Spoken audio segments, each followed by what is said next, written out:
Hey everyone, this is Judy with Altium's OnTrack Podcast. Thanks for joining again. I have two amazing guests hailing all the way from Finland today, and I look forward to sharing them with you.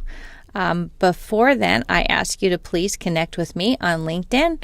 On Twitter, I'm at Altium Judy, and Altium is on all the traditional social media channels, Facebook, LinkedIn, and Twitter.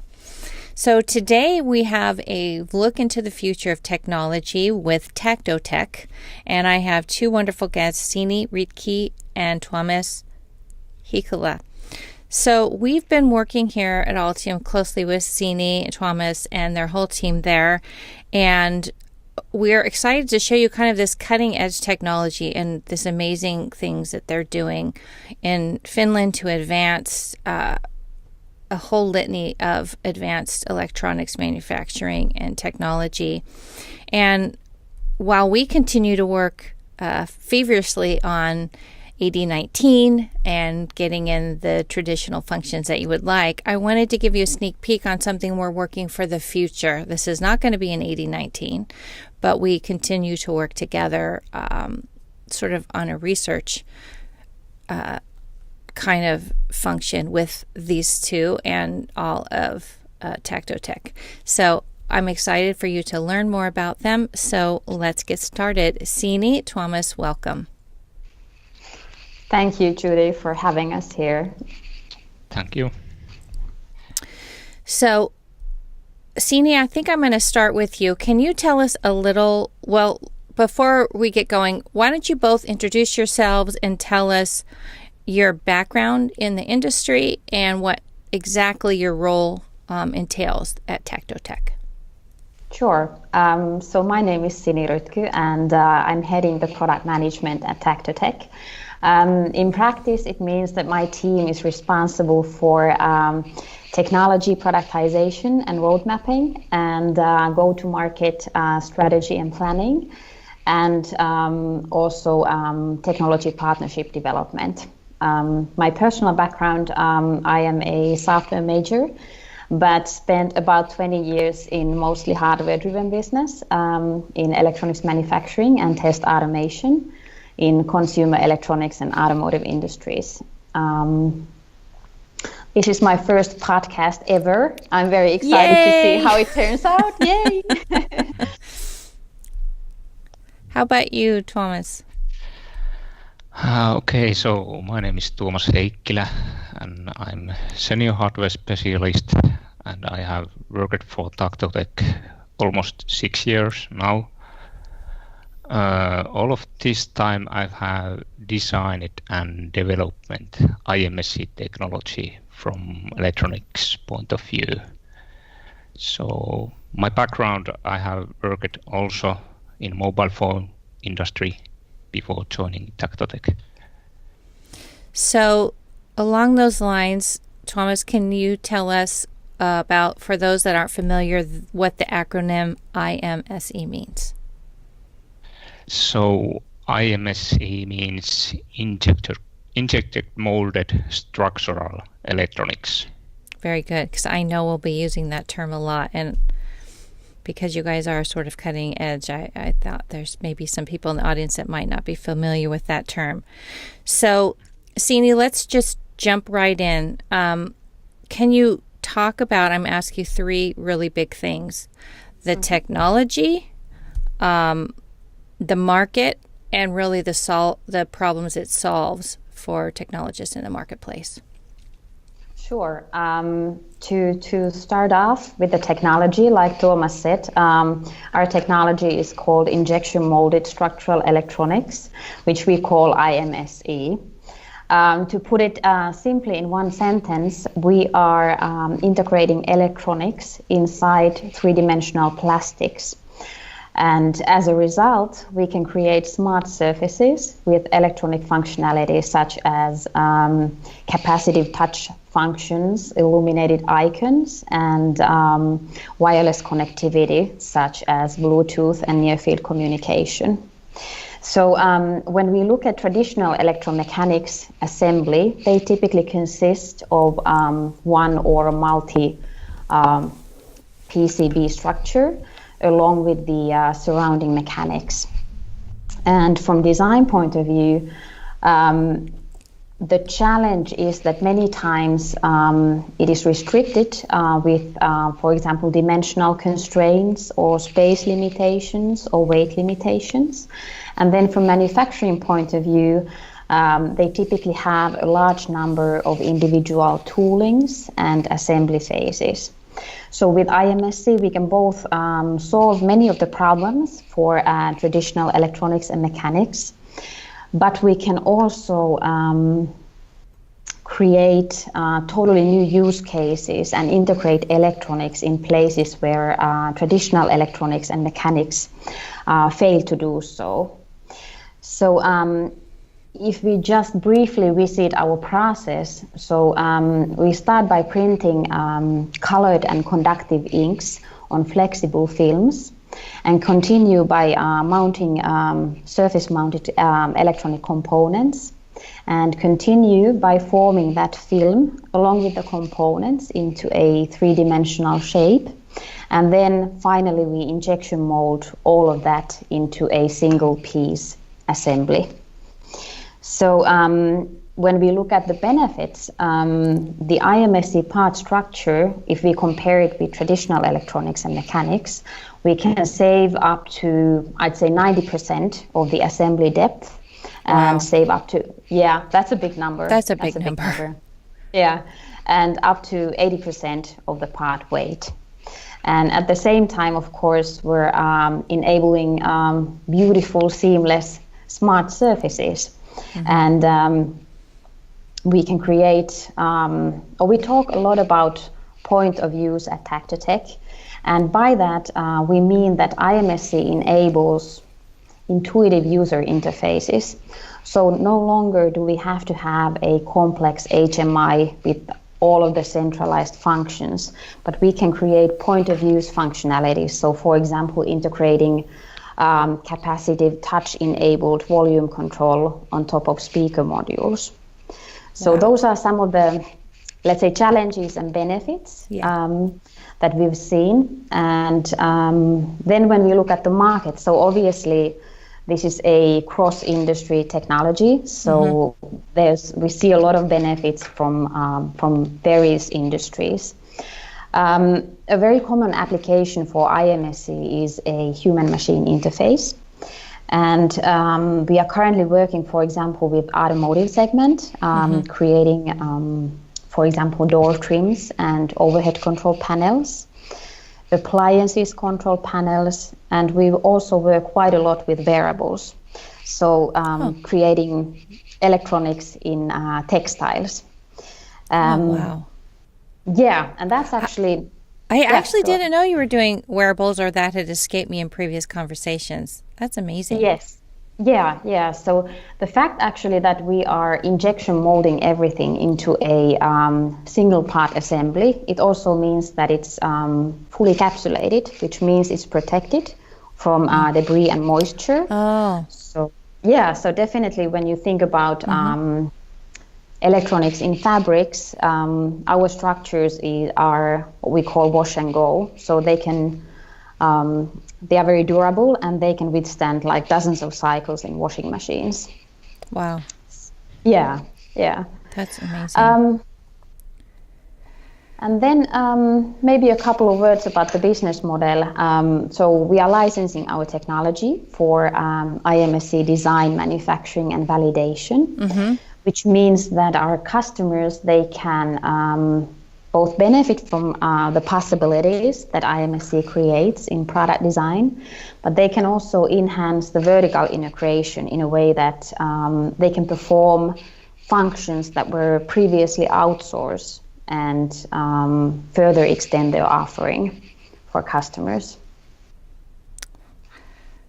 That's unbelievable, and my mind is just spinning with the kind of enablers that I can see that this is going to bring over time. So thank you for sharing all that. On a more practical level, Tuomas, and the people who are listening to this podcast are typically engineers and printed circuit board designers. Can you talk a little bit about the kind of practical effects on PCB designers and the implications they would have from a design standpoint in designing what you're calling smart structures? Yes. So if we first compare traditional PCB design and IMSC design, there are few main differences which comes from materials that we are using in IMSC technology and also the 3D shape. So if we first consider those materials, so the substrate of printed film circuitry is totally different. So in IMSC technology, we have quite large but thin plastic film. Mm-hmm. And if we compare this for rigid PCB, so there is big difference. Yeah. Another thing is trace resistance. So when we are printing traces using silver inks, there is always some resistance. Mm-hmm. So we can never think that this resistance is zero. Right. So we have to always consider this in our design. Mm-hmm.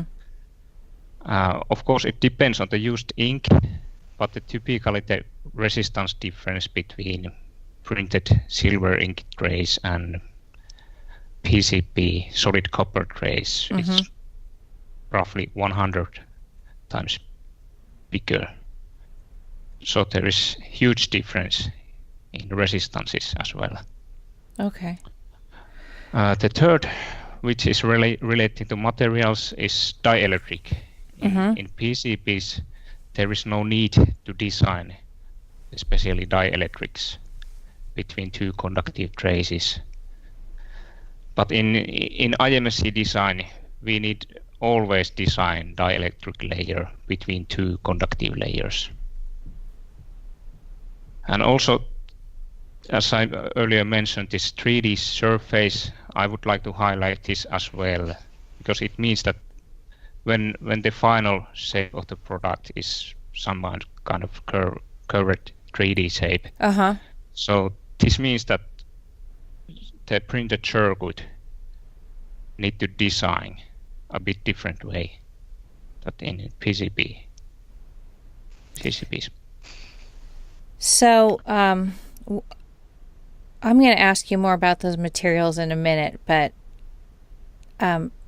I was really impressed when I first saw it. I really thought it was a one or two-sided only circuit structure, and I'm really impressed to find out that no, it can be multi-layer and, like you said, Sini, completely encapsulated. So that opens up a lot of opportunities, I think. So Sini, can you talk more specifically about the materials that are used for structural electronics? I know Tuomas just mentioned the silver inks, the dielectric materials, that you can do multi-layers. Just the materials overall are really different. So can you talk a little bit about those, please? Yeah. And I would say the key essence of our technology is really the know-how and understanding of not just the individual materials, but the full material stack-ups. So we need to, first of all, we need to obviously understand how all the elements perform together, like the films, the inks, the components, and so forth. And it's if it wasn't complicated enough on traditional boards. Yes, yes. So it all has to work in synergy, and it's like one thing to understand how they perform when they are in 2D, but in our case we are then also bending and stretching everything into that three-dimensional shape. So that process as a whole has a huge effect on the material characteristics and performance values, like Tuomas mentioned before. For example, the conductive ink resistance changes over the manufacturing period. So it's a big pile of materials research and chemistry as a whole that we have done to understand the behavior of different material stack-ups. So we try to be on top of what works together and of course what doesn't. So do you publish those, or will you be publishing those in the form of, say, data sheets? So when a PCB designer might move into this space, that they'd have some guidelines? Yes, so obviously the material stacks are one element of our licensing content. So we are able to provide our customers with validated and functional material stacks that they can use to just start building products. How long have you been at this? Because I know when you work with materials and that is a long, arduous process. It takes a lot of discipline. Yeah, so we've been around since 2011, and we've used a lot of time and effort for exactly materials research and creating the validation processes. So now we're in 2018 and we are mass manufacturable, so it takes time. Yes, it sure does. Time. Yeah, when I've talked to friends that are chemists, it's just takes a long time.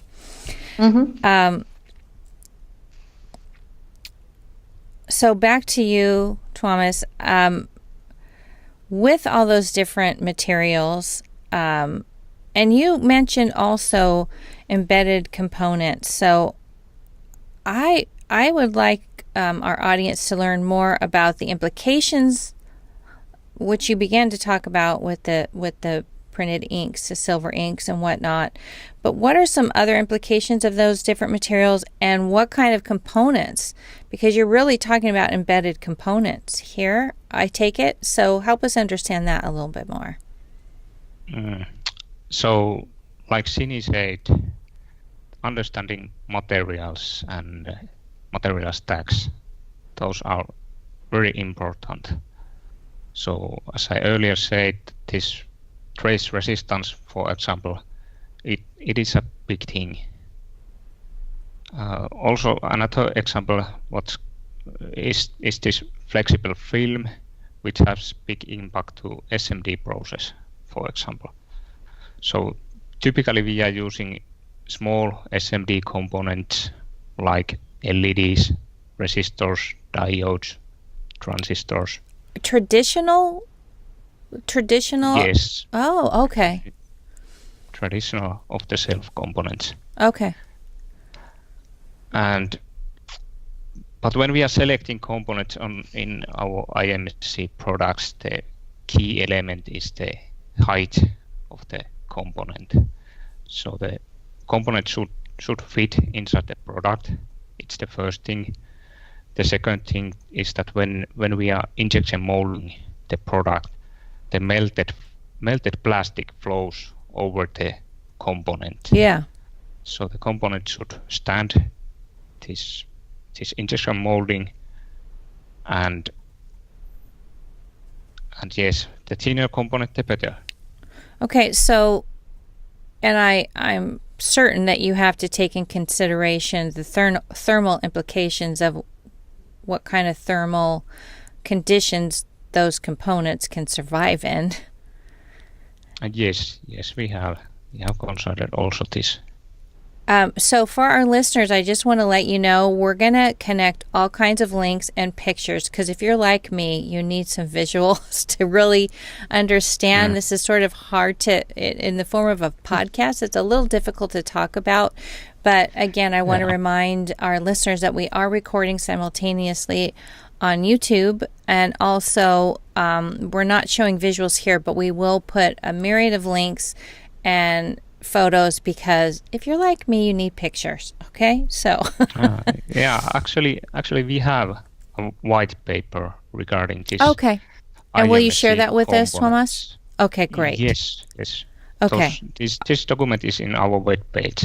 Okay, great. So we can share the link, of course. Wonderful. And the other thing that I wasn't clear about is, so you do the printed portion of the process, and then you mold. It's not like you're creating it on a 3D surface, right? Or does it go both ways? So we first print, then this is 2D, then we place the components, SMD process. After that is forming process. The film takes its 3D shape, and after that comes injection molding. This is actually the reason why we are doing this, is that we want to enable our customers to use just standard electronics manufacturing equipment. So when we are placing the components in 2D, it means that we don't have to have anything like 3D pick and place or anything like that. So we can use standard PCB manufacturing equipment. And then you mold, which seems so counterintuitive. I don't know how you guys are doing it. I think you're magicians. So you have to come and see it. I know. Well, Oh, speaking of which, also I'd like to let our listeners know that I'm delighted that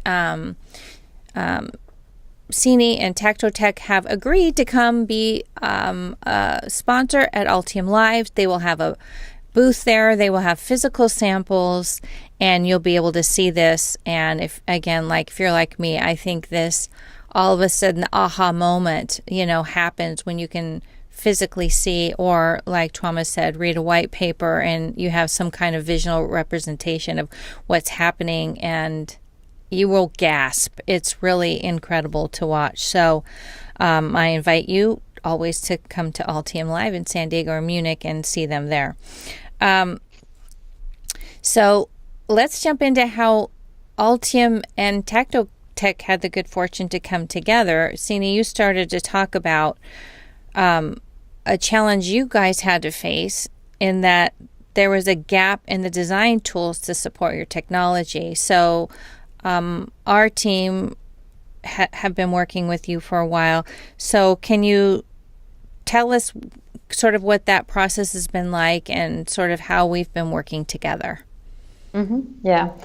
So I think for us, how we have worked so far is that obviously we have a lot of design disciplines that contribute to the IMSC structure, not just electronics and mechanics, but also graphics design, antenna design, and illumination design. So all of those different design elements have to work in perfect synergy, because we don't have those separate structures, but we only have that film, and everything is on top of that one or two films. So the element what we have been missing so far in the design tools is the support of design for IMSC type of parts. So we've been using Altium Designer for years for electronics design, but we've been manipulating the tool, which is meant for PCB design. Right. And we are using familiar functions for something else. Right. So today we are not just using the tool anymore, but we've been very happy to start really working with Altium and doing research on specific features and automation we could integrate in the tools in the future to enable more efficient design process for IMSC and printed electronics as a whole. Which is so exciting to me. So if I understand you correctly, then we're really starting to develop design rules for a whole new technology. Exactly. And in that way, obviously shortening the learning curve for new technology and bringing it to the hands of the actual end users, the designers of the products. Well, I really love that you guys are using traditional mainstream tools like Altium Designer. So designers, their ramp up on this technology can be quicker, and just using kind of some familiar things like a 2D manufacturing process. So there's not this whole giant, there's not 20 obstacles in the way, and such a learning curve and such a huge investment, change of equipment. You've really been really thoughtful in integrating existing technology, but then tweaking it. Yeah, exactly. Which is really exciting. Tuomas, because you've been specifically on the hardware side, I look at you sort of the voice of our audience. Can you talk about some specific examples in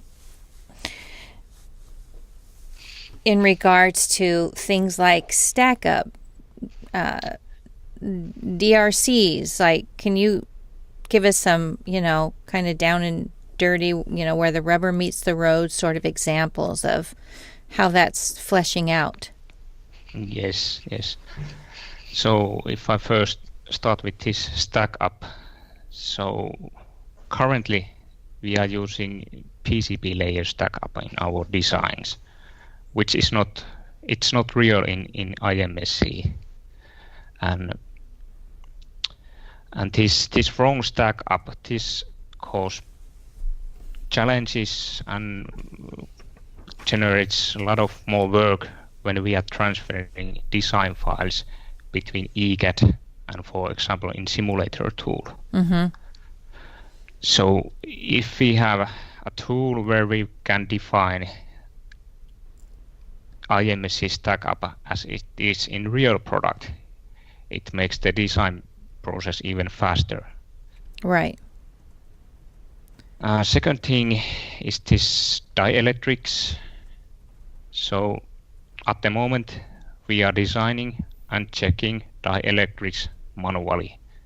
So it's time consuming, and very easily there were still missing dielectrics in certain places, and this caused failures during our production. This is very, very critical. So if the tool has, for example, dielectric generator, Mm-hmm. which check the position for each dielectric and then place it according to user definitions. So this makes design even faster and also makes the production more easier for us, because there were no failures anymore. Along those lines, so from inside of the tool, will a designer actually have helps to help them choose specific dielectric, or is that something they'll need to know ahead of time? And then those dielectric constraints will be inside the tool? Or do we know yet? No, we don't know yet. Okay. That's a good answer. That's okay. I really see, from my perspective in the industry, this tighter and the lines between mechanical, ECAD, MCAD, all the different design disciplines, the lines are just blurring. And I think that's never more true than with your technology. I think you made the lines disappear, which is exciting and so enabling. Is there anything you wanted to say about that, Sini, just about the different disciplines or specific challenges that may come into play because you're bringing all of these things into play? Yeah, I think one very good example, and Tuomas, I'm sure you are more familiar with that, is, for example, a simple file transfer. So we need to be able to, first of all, in IMSC, we have to be able to convert first a three-dimensional shape into a two-dimensional form, then design electronics layout, then convert back to three-dimensional format. And during all of those processes, we need to have a file transfer mechanism that actually works in between the tools. Right. So yeah, like you said, the lines are blurring, and we're excited to see how we can help in enabling this in the tools. Mm-hmm. Well, I'm very excited to show. Well, before we wrap up, is there anything I might have missed? I think that thank you both for this interesting conversation, and I'll be sure to share your white paper and any links you'd like to share. Is there anything I may have missed, just because of my own ignorance, neglected to ask either of you about today? I don't think so. Not from my side. What do you think, Tuomas? No, not from my side as well. Okay. Well, please be sure to share as many links as you can, you guys. And again, I want to encourage our listeners to look. This is one set of show notes you're going to want to look into and click through and see really where the future of technology is going. It's very exciting. And as I say, we continue to develop our pedestrian day, things like high speed stack up, things like that within Altium Designer 19. But in the future, we hope to be able to offer this enabling technology in a future release of Altium Designer. So thank you both for your partnership and working together. It's been a delight. And I also invite you again to join us at Altium Live, either in San Diego or Europe. TactoTek will be in both locations, and you'll be able to get your hands on it and see and touch this amazing technology. It's really going to blow your mind. So thank you, Sini. Thank you, Tuomas. I really appreciate you. Welcome to podcast land. Thank you, Judy. It was very exciting. It's been a delight to have you, and thank you, because I know you guys our hours between here and Finland are a little different, so thank you for accommodating our time frame today. So thank you again for listening to the OnTrack podcast. We appreciate you so very much. Join us again next time. Until then, remember to always stay on track.